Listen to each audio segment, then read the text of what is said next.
Hey everyone, welcome back. We are going to create one more user flow.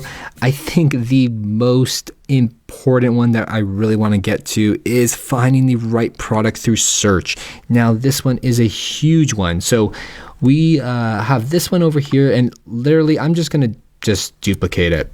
So it's going to duplicate beside it by pressing Command D or Control D, and you can bring that down. That is exactly what I'm going to do. And I'm going to jump right into here, and I'm going to start naming this one. So you can name it anything you want. We could just call it search or something like that. Let's get a little bit more specific with the name. Okay. Finding the right product through search. Now, search is very, very key to a lot of products' success when it comes to like e-commerce, or when it comes to, just searching for different types of products, search results for knowledge sharing. When you think about like things like Google, I mean, there's a lot of UX work that goes into that. And I just want to kind of build out that flow a bit. Think about all the different scenarios that are possibilities, and just go through that with you. So you can either just follow along with me, or you can actually start building some design. So I'm just going to, like I said, I have a duplicate here, so we can just start from that. Now, when I think of search, like where does it start? So step one, I'm going to start writing some details because it's the way I personally work. You can just start visually. I like to just start from just writing down what I think is like the job to be done here by the user. So when I think about like search, the user is able to begin that search from like the home screen. So begin their search from the home screen. The user can click the search input. Okay, and then we can put together like a quick home screen. We could repurpose this button to be at the very top. Maybe this image is like a header of some sort of like some big, product maybe. What else is there? There may be some more products. Let's go to our assets. So I'm going to zoom out a bit.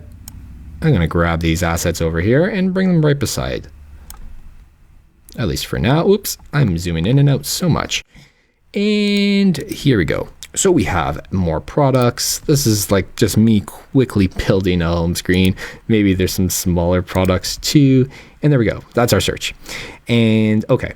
So now that we've clicked search, what do we think is going to happen? So we need to think about like every little detail.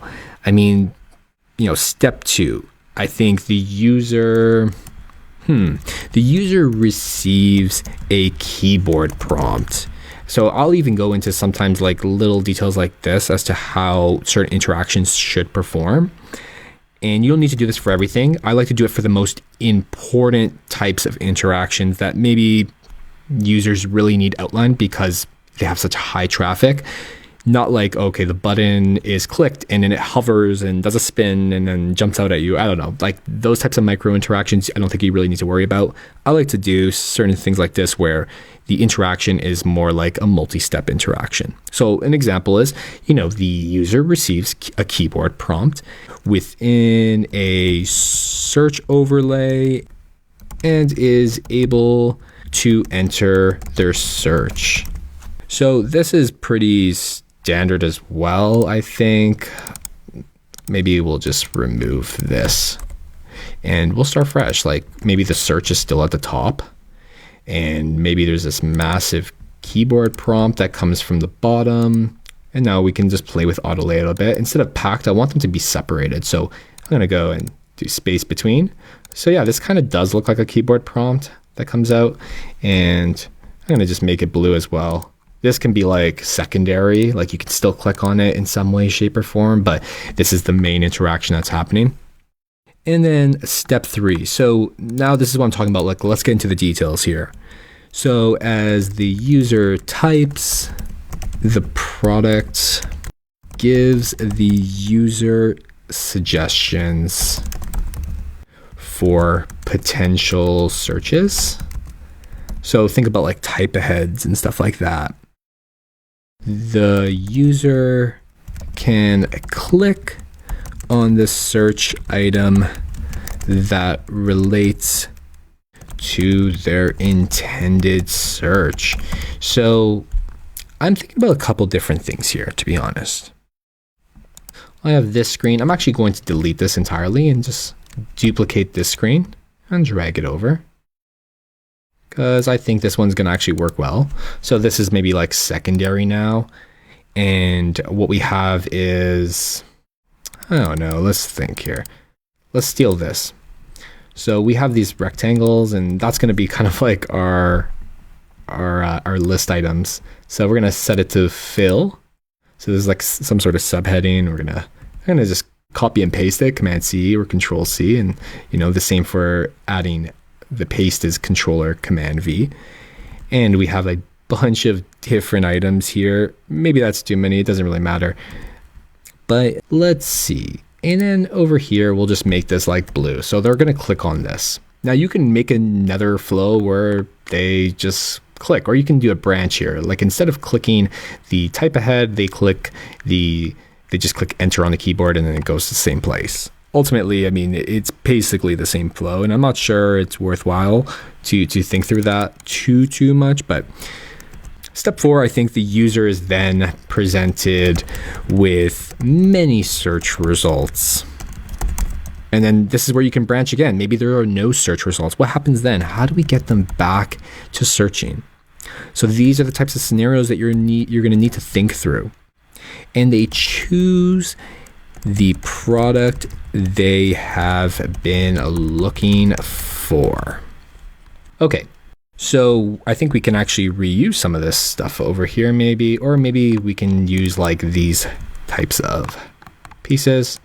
So I'm actually going to delete everything that's in this frame, and I'm going to start fresh. So maybe there's like tons of search results. Maybe we still have that search at the very top that's easily accessible. And then we have like maybe our step 5 here, where the user is then like finally in the product page.